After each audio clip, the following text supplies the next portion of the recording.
नमस्कार दोस्तों, मैं डॉक्टर एस.के. अग्रवाल आप सभी का ज्योतिष सुख समृद्धि उपाय में स्वागत करता हूं। आप लोगों से मिल रहे प्रेम का दिल की गहराई से अभिनंदन करता हूं। आज हम इस वीडियो में चर्चा करेंगे कि शुक्र कर्क लगन की कुंडली में 5वें भाव से 8वें भाव में बैठकर कैसा फल देते हैं। तो वीडियो शुरू करते हैं। जब कर्क लगन की कुंडली में शुक्र पंचम भाव में हो, कर्क लगन की कुंडली में शुक्र यदि पंचम भाव में है तो वह वृश्चिक राशि में होंगे, जो उसकी मित्र क्षेत्रीय राशि है। यहाँ बैठा शुक्र 11वें भाव को पूर्ण दृष्टि से देखेगा तो जातक तंत्र मंत्र ज्योतिषी में रुचि रखेगा, अध्यात्म विद्या का भी जानकार होगा।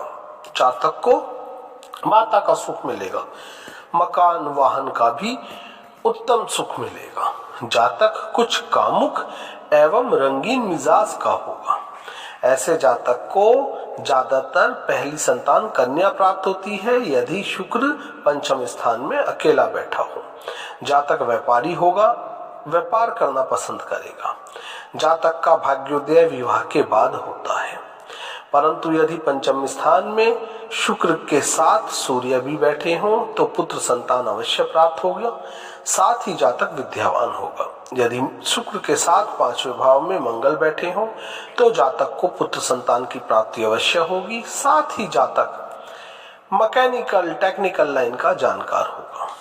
यदि 5वें भाव में शुक्र के साथ गुरु बैठे हों तो जातक अध्ययन अध्यापन के कार्य में रुचि लेगा, साथ ही पुत्र संतान भी अवश्य प्राप्त होती है। परंतु यदि 5वें भाव में शुक्र के साथ राहु या केतु हो तो संतान प्राप्ति में कुछ बाधा बनती है। यदि जातक के पंचम भाव में शुक्र बैठे हैं तो उसे घर की दीवारों पर क्रीम रंग करवाना चाहिए, साथ ही पर्दों का रंग भी क्रीम रखना चाहिए। अब बात करते हैं कर्क लगन की कुंडली में यदि शुक्र छठे स्थान में है।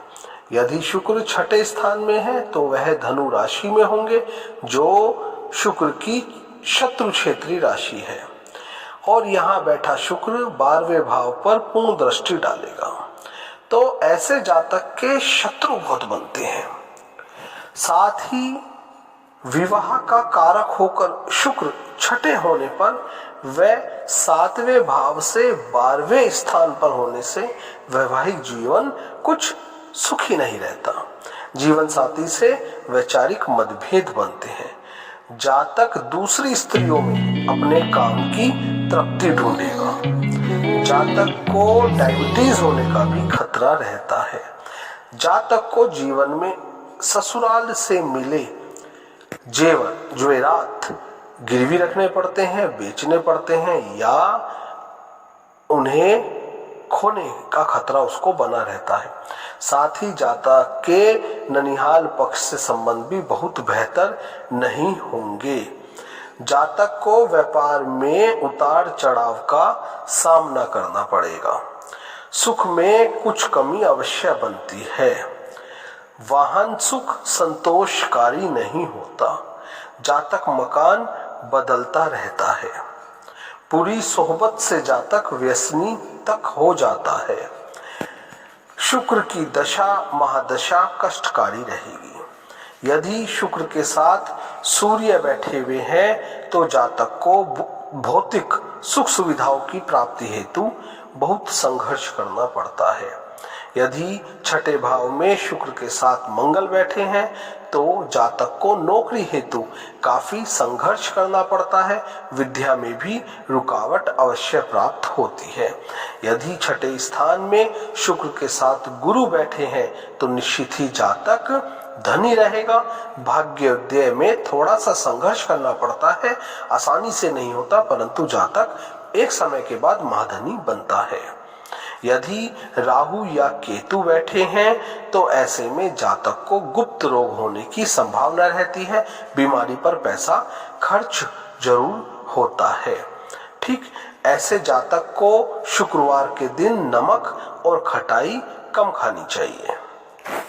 अब बात करते हैं यदि कर्क लगन में शुक्र सप्तम भाव में हो।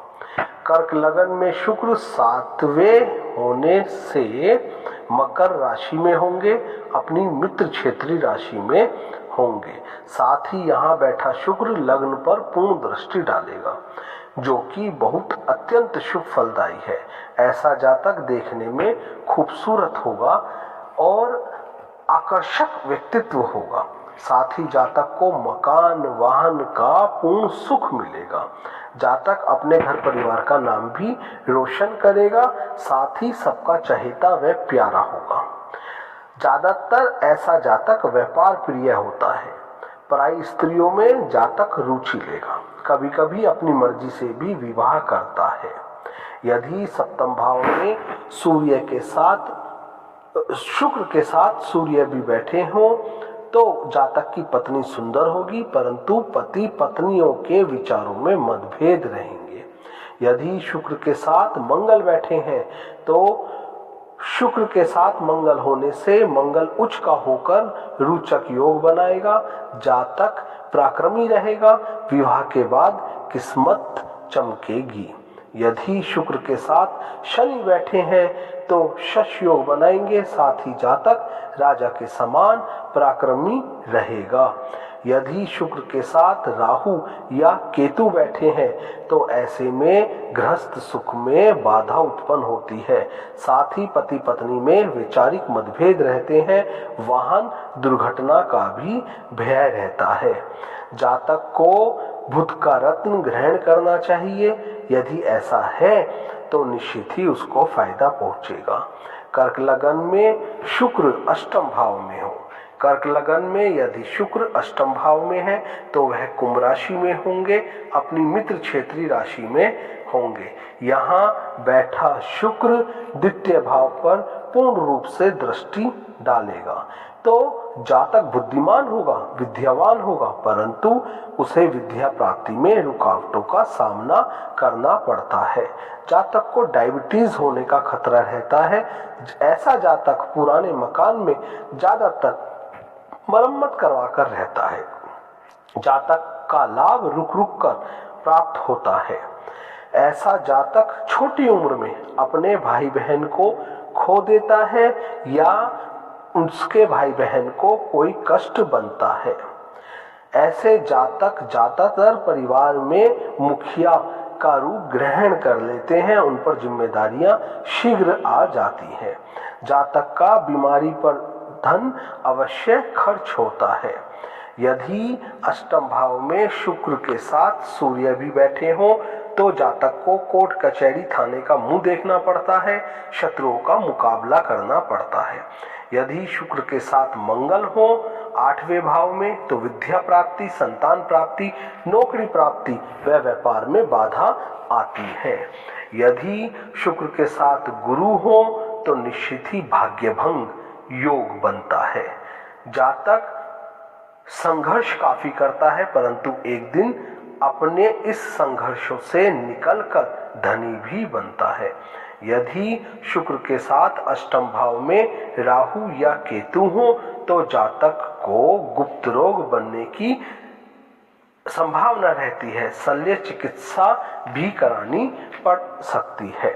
उम्मीद करता हूँ यह वीडियो आपको पसंद आई होगी। साथ ही यदि आप मेरे चैनल पर नए हैं तो चैनल सब्सक्राइब कीजिएगा, वीडियो लाइक करें, शेयर करें। और हाँ, यदि आप घर बैठे अपनी कुंडली का पूर्ण विश्लेषण करवाना चाहते हैं तो मैंने अपना कॉन्टैक्ट नंबर दिया है, आप मुझसे संपर्क कर सकते हैं। एक छोटा सा शुल्क देकर आप उपाय जानकर अपने जीवन को सुखी बना सकते हैं। ठीक है, धन्यवाद। जय श्री राम।